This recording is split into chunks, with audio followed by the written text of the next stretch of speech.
왜 그친 그의 제 기도를 어떻게 드릴까요? 2권에서 186쪽부터 시작하는 글을 읽겠습니다. 제목은 죽음으로 더 넓고 큰 세계로 들어간다.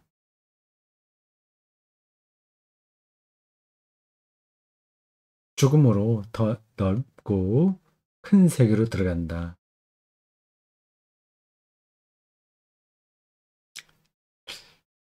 저 문장이 가리키고 있는 기독교 신앙의 내용을 이해하고 다른 사람에게 설명할 수 있다면 그는 상당한 수준의 그리스도인이라고 할 수 있습니다. 제 표현이 좀 듣기에 못마땅할 수도 있습니다. 수준 높은 그리스도인이 있다면 수준 낮은 그리스도인도 있다는 말이냐 하고 말이죠. 당연합니다. 아주 당연한 겁니다. 예수님의 12 제자들도 각각이지 않습니까? 가룟 유다 같은 사람은 예수를 배반한 인물로 알려져 있어요. 그 수준이 형편없이 낮은 거죠.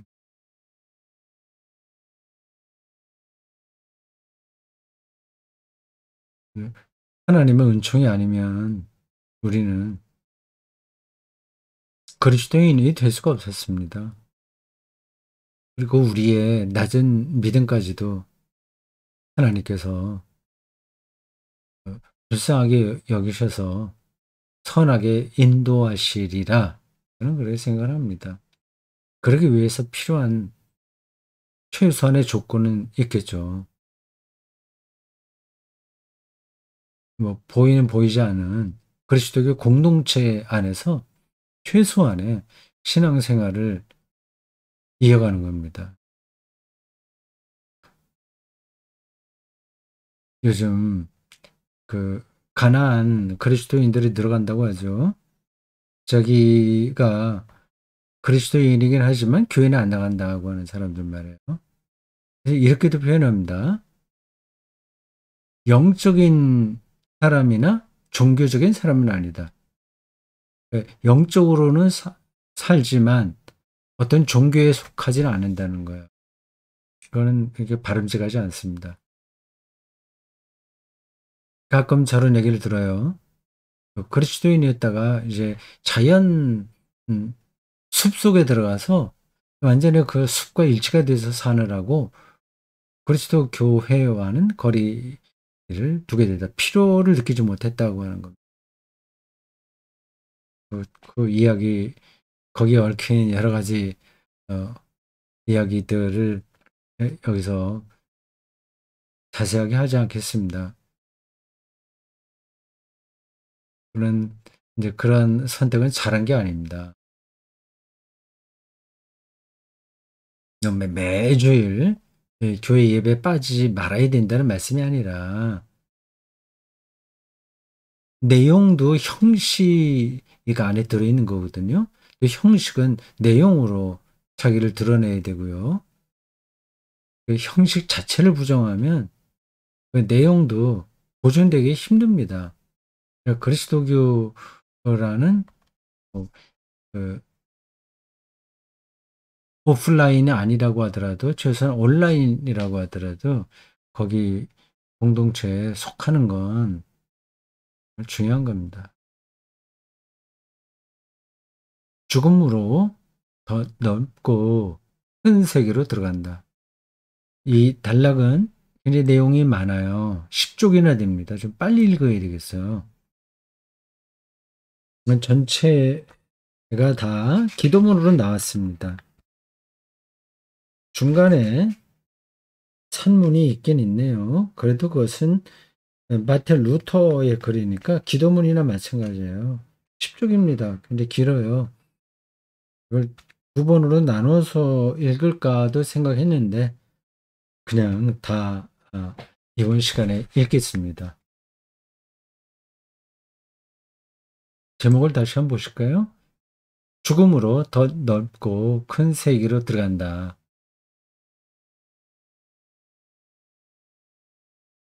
모두가 다 두려워하고 있는 죽음인데 더 넓고 더 큰 세계로 들어가는 문이라고 생각한다. 할 수 있다면 그리고 그거를 들은 풍월이 아니라 실질적으로 알고 믿는다면 그 사람의 삶이 얼마나 크게 달라지겠습니까? 완전히 자유로워지는 거죠. 공의로우신 하나님, 주님은 시간의 종말에 내 인생의 끝에 시간 종말과 내 인생 개인 끝에 심판이 있다고 말씀하셨습니다. 그리고 그 시간이 바로 지금이라고 말씀하셨습니다. 종말의 현재에 들어와 있는 거예요. 주님께서 내리실 판단 앞에 설 나는 두렵습니다. 자기가 어떻게 살아왔는지에 대한 판단을 받는다고 생각하면 두렵죠. 저도 그렇습니다. 내가 불의하기 때문보다는 주님 결정에 그대로 따라야만 하기에 두렵습니다. 이거는 자기가 어떻게 살아왔느냐 하는 그런 잘못에 대한 두려움이 아니라 주님 결정이 정말 놀랍기 때문에 두렵다는 뜻이네요. 주님을 떠나 행하는 것이 나를 주님으로부터 갈라 놓습니다. 주님과 분리되는 것 그 자체가 이미 심판입니다. 주님과 분리되는 결정을 받는다면 그건 이제 그게 두려운 거.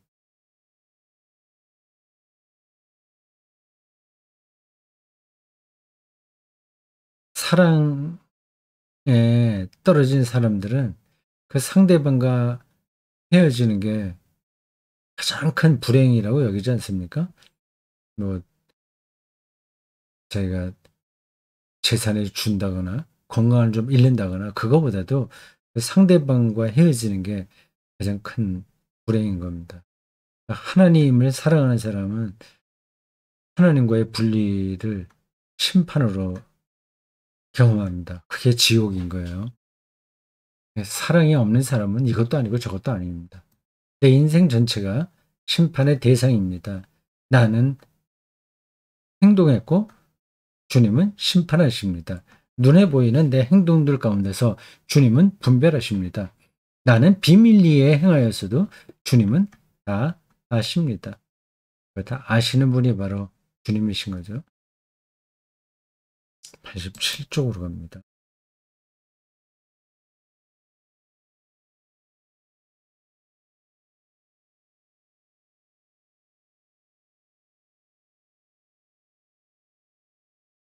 나는 압니다.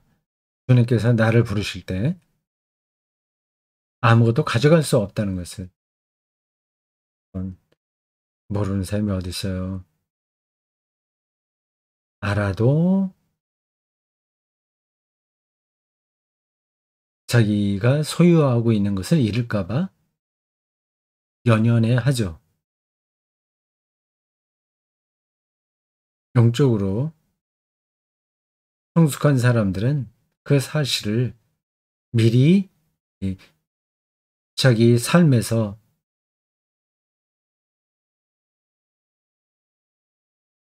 실현합니다.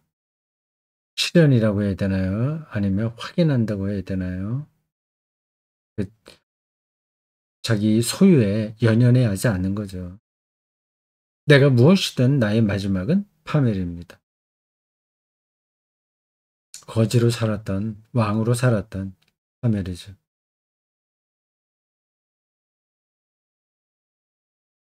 이 세상에서 가장 큰 파멸을 겪을 것입니다. 마지막까지 남을 것은 사랑밖에 없다고 주님은 말씀하셨습니다.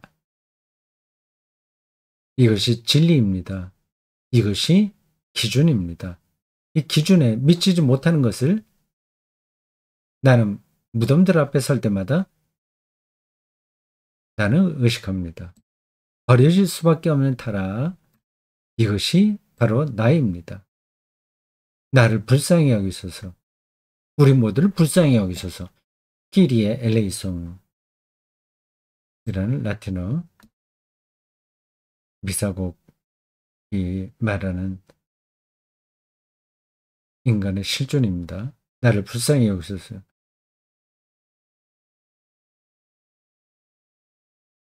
잠시 동안 겪는 시련에서도 우리는 스스로 위안을 찾지 못합니다. 저편에서 우리 인생의 영역 안으로 빛이 비추기 시작할 때 우리가 얼마나 비참한 존재인가, 그리고 얼마나 위로받을 줄 모르는 존재인가 밖에는 깨달을 것이 없습니다. 절대적인 생명의 빛이 들어올 때 현재 내 상황이 얼마나 비탄스러운지를 알게 되는 거죠. 어둠 속에 있을 때는 세수를 안 해도 흙이 묻어도 잘 드러나지 않지만 빛이 들어오면 환하게 드러나잖아요. 생명의 빛이 비치면 우리가 얼마나 누추한지 여러 가지 점에서 다 드러납니다. 188쪽으로 갑니다.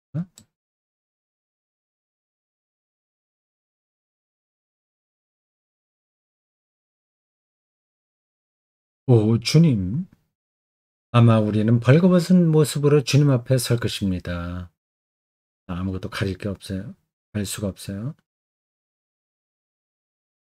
살아있는 동안에 그렇게 살면 더 좋겠죠. 주님께서, 아니, 오직 주님만이 우리에게 새로운 옷을 입혀주실 유일한 분이십니다. 모든 걸 벗고 새로운 옷을 갈아입습니다. 메타포죠. 테이에르드 샤르댕이 쓴 글입니다. 가톨릭 진화론 신학자라는 사람입니다. 아주 유명합니다. 프랑스 사람이고요. 사랑의 하나님, 주님이 나를 변화시키실 때, 아니 새롭게 창조하실 때 나는 압니다. 나는 그냥 살아있을 것을. 저 때에 살아있다는 것은 돈이 많다거나 권력을 잡았다거나 잘생기고 예쁘다는 게 아니죠. 하나님 안에 있는 생명입니다. 주님은 나를 부르셨습니다. 내가 아주 미미할 때에 주님 이름으로 세례를 받을 때 내가 다시 살아날 때에도 나를 불러주소서. 주님 나를 불러주소서. 나를 불러주셔서 사랑의 빈곤에서 풍요로움으로, 연약해진 믿음에서 진리로 나는 다가서렵니다. 주님의 뜻에 따라 주님과 하나 되는 곳으로. 189쪽 가겠습니다.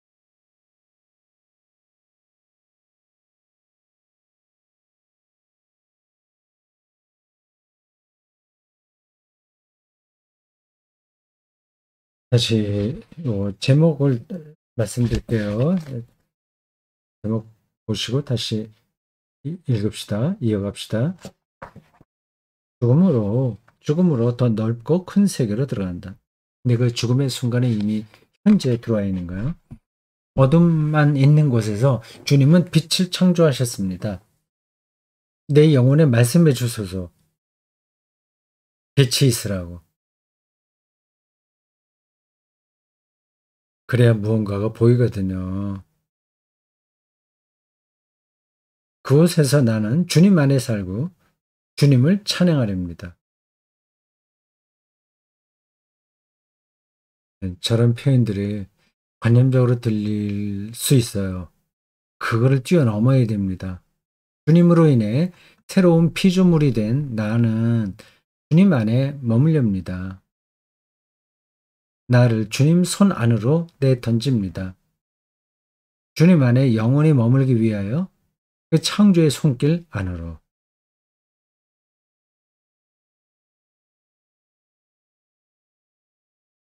사랑의 하나님, 나는 압니다.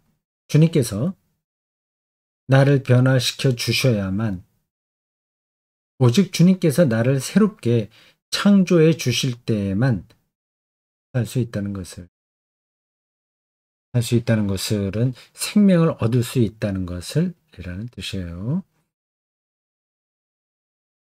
우리 스스로 변화되기는 참 어렵습니다. 그건 좀 모양이 달라질 뿐이죠. 그건 창조의 능력에 의해서만 우리가 변화됩니다. 창조의 완성인 거죠. 빛이 있으라 하는 명령으로 빛을 만드신 하나님을 통해서만 가능한 생명 사건입니다.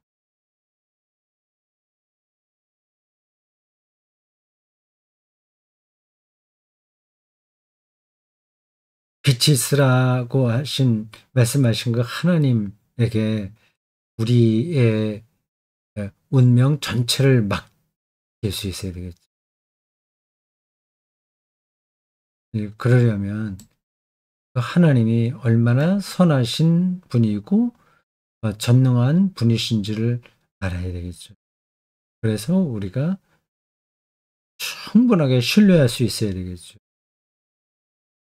내가 가난해질까 봐 벌벌 떨지 않을 수 있겠죠. 그럴 때만 창조주 하나님에게 자신을 온전히 맡길 때만 말이죠. 숨을 우리가 어디서나 쉴 수 있듯이 하나님을 그렇게 숨을 쉴 수 있는 공기처럼 경험할 수 있다면, 내가 억지로 노력해서 숨을 쉬는 게 아니라 이미 주어진다는 그 사실을 아는 것처럼 저는 새로운 차원으로 들어가게 될 겁니다. 나의 존재감이 아주 미미할 때 주님은 나를 부르셨습니다. 190쪽으로 갑니다.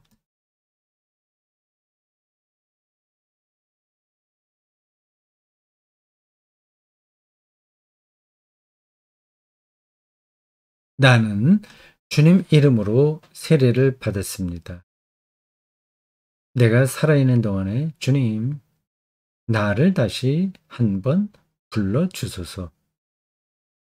이번 기도문에는 나를 불러달라는 표현이 반복해서 나옵니다. 적어도 은유예요. 문학적 표현입니다. 하나님이 우리처럼 목소리가 있어서 부르는 게 아니에요. 어떤 진리의 세계를 만나도록 해주신다는 겁니다.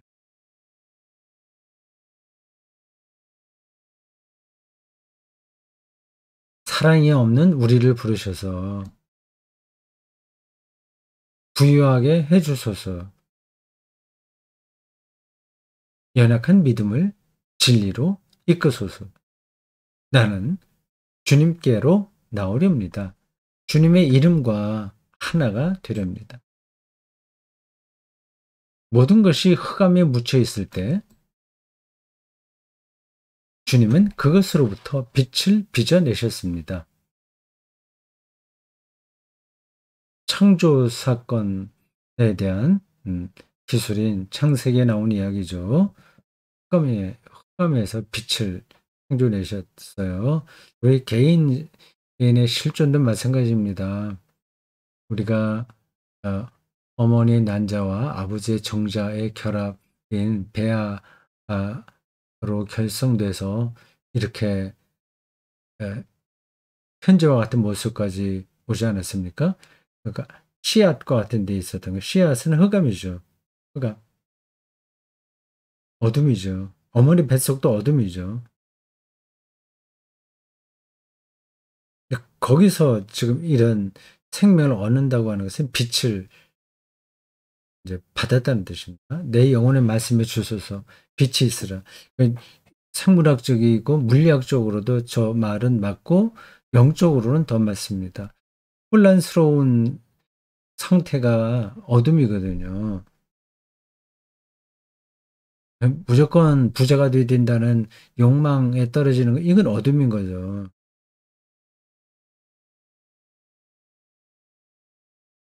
그리고 저희가 원수, 저희가 받은 것만큼 갚아줘야 된다는 생각이, 이게 어둠인 거죠.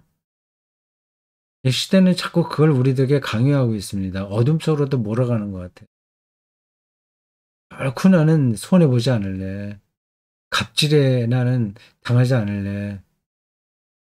조금이라도 그런 일이 있으면 나는 배나 갚아줄, 배는 아니라고 하더라도 그대로 갚아줄 거야. 그래야 그게 이 세상이 바르게 되는데, 조금이라도 도움이 되지.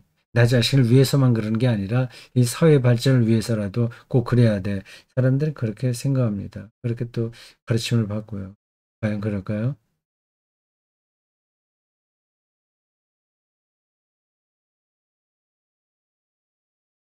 나는 주님 안의 삶에 주님을 찬양하겠습니다. 빛이 있어야 됩니다. 이, 이 시대의 정신을 제가 무조건 매도하는 건 아니나 그게 진리는 아닙니다. 주님을 통하여 나는 생존하며 새롭게 창조될 것입니다. 새로운 창조. 나를 지으신 주님 손에 나 자신을 온전히 맡깁니다. 나는 주님 안에 영원히 머물겠습니다. 191쪽으로 가겠습니다. 오늘 좀 길어요.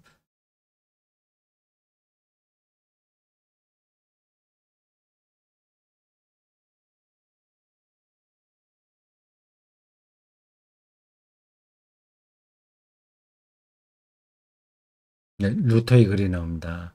이 땅에서의 삶이 우리 각 사람에게 주어진 휴가라면 죽음으로 가는 길 또한 그분께로 돌아가는 길이요. 우리가 이끌림을 받아야 할 길이 되어야 합니다. 이를 위해 우리는 인생의 방향을 하나님께로 향해야 합니다. 여기서부터 아주 좁은 문이 시작됩니다. 우리 각 사람은 그것을 깊이 생각하며 즐거워해야 합니다. 그것은 참 쾌적할 만큼 좁기만 하고 길지 않기 때문입니다. 무슨 뜻이에요? 문장이 좀 이상하네요.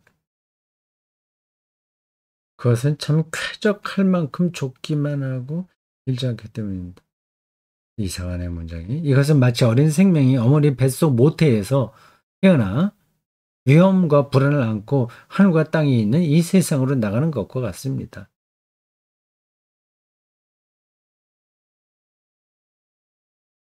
그냥 지나갑시다. 애매 문장 머물러 있으면 진도가 안 나가요. 또한 사람은 죽음의 좁은 문을 통과하여 인생으로부터 벗어납니다.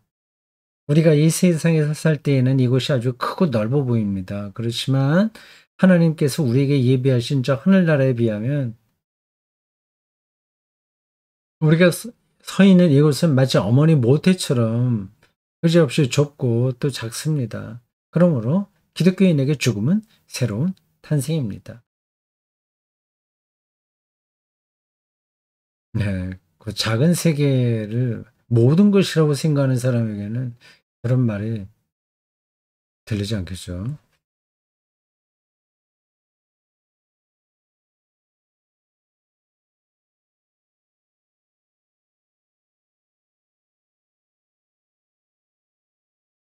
비유적으로 이렇게 생각해 보십시오.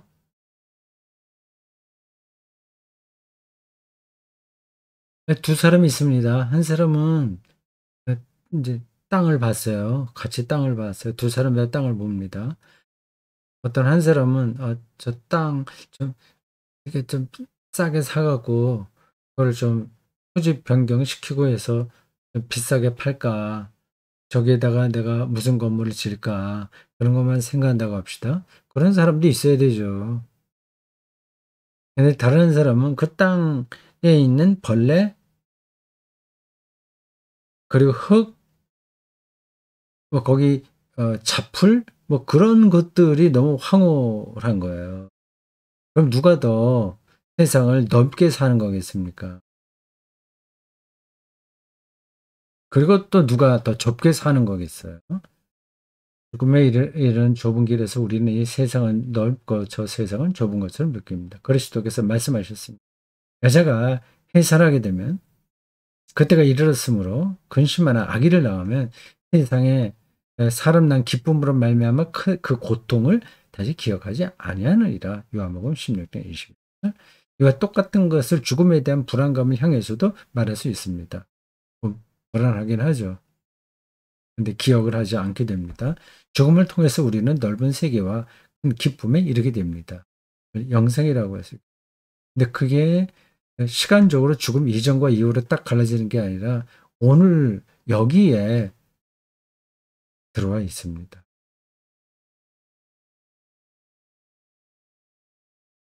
(192쪽) 갑니다.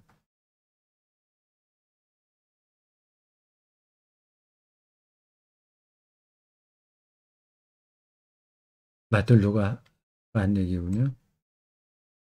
마틴 루터. 죽음을 준비하는 것에 관하여 한번 각주가 달려 있습니다. von der Bereitung 준비에 대하여 좀 sterben 죽음을 준비하는 것에 대해서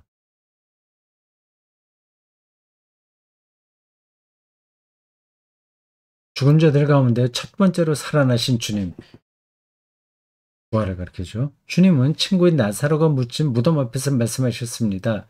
나사로야 나오너라. 그러자 그가 살아났습니다.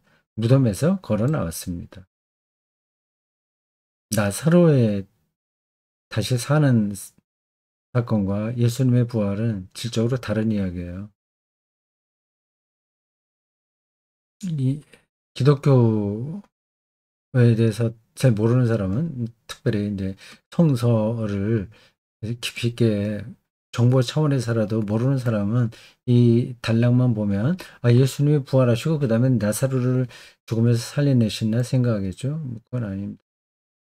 거기서 나오노라라고 내 영혼에도 말씀해 주셔서 저 문장을 왜 이렇게 찡긋한 말하려고 하는 겁니다.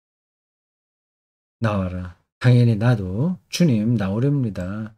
주님의 심판을 피하여 숨지 않겠습니다. 나는 빈손 들고 그러나 주님의 음성을 들으며 주님께로 나오렵니다. 부활의 주님께로 나오렵니다. 더 이상 세상 일들로 근심 걱정하지 않겠습니다. 어둠에 있지 않고 빛으로 나오겠습니다.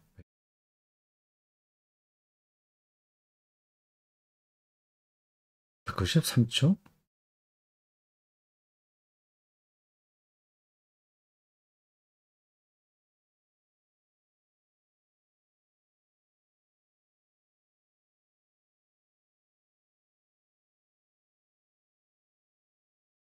살아계신 주님, 내게 생명을 주소서.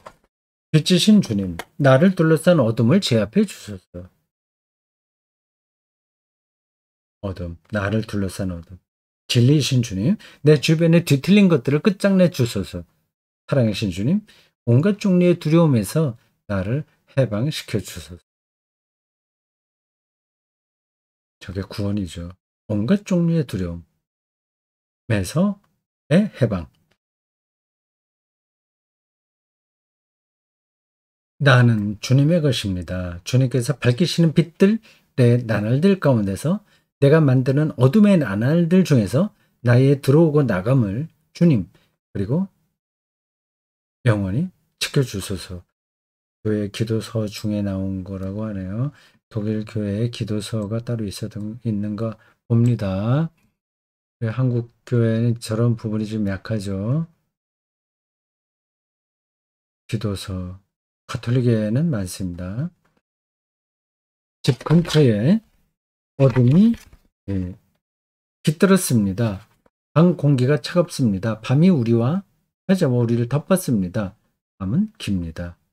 194쪽으로 갑니다.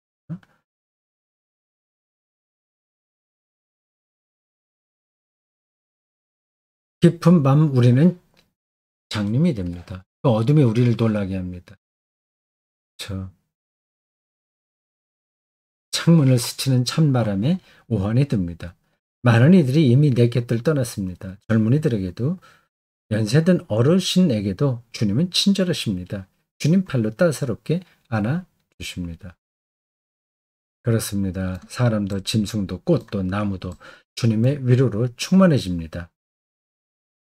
깊은 잠, 감미로운 꿈이 마치 이불 속의 따스함같이 찾아옵니다. 마치 숨결처럼 주님은 우리 곁에 항상 계시고 임마누엘, 소리 없는 호흡처럼 침묵 가운데 우리를 덮어주십니다. 주님은 깊은 밤에도 우리에게 비추어줄 빛을 염두에 두십니다. 마지막 195쪽입니다.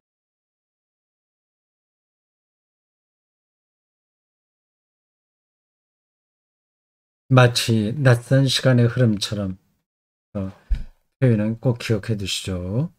낯선 시간의 흐름, 낯선,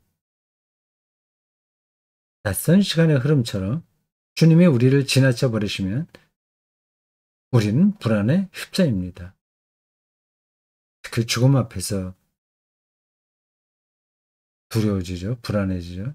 용기 주소서, 우리 시야를 넓혀 주소서, 주님의 길에 항상 머물 수 있도록.